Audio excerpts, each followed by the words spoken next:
chivu muna tuna kiom lela video ila zakdi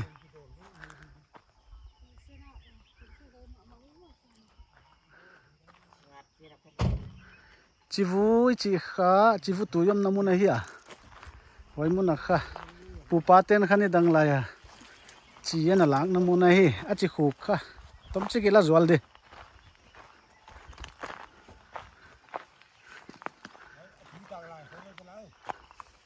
ya kha deal pen hi ai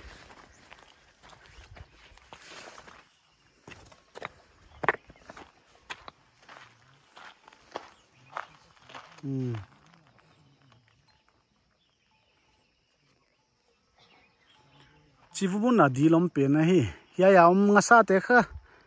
vomin chin alim le lim lo chimok dan wa hi ni dang la ki gen dan nge la chu doi le kaw to bang le gen mata mo hoi taka cha thu le la bang ki gen tam hi ya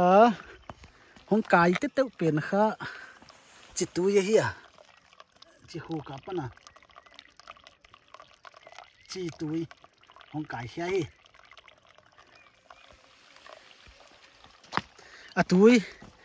ilia le kha al leve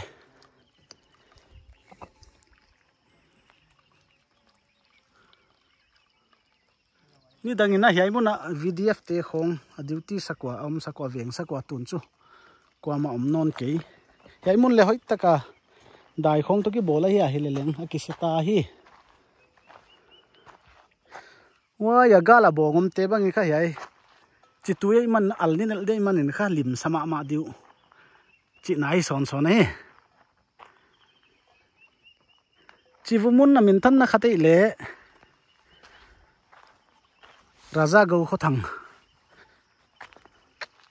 akimat namun kwate mathiam chi chana meite leng te mat namun hi wai leng pil khel taka kilom pol ding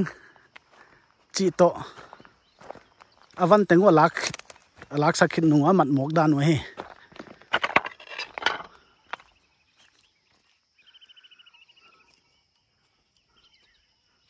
ton zanga om ve agam tak chumo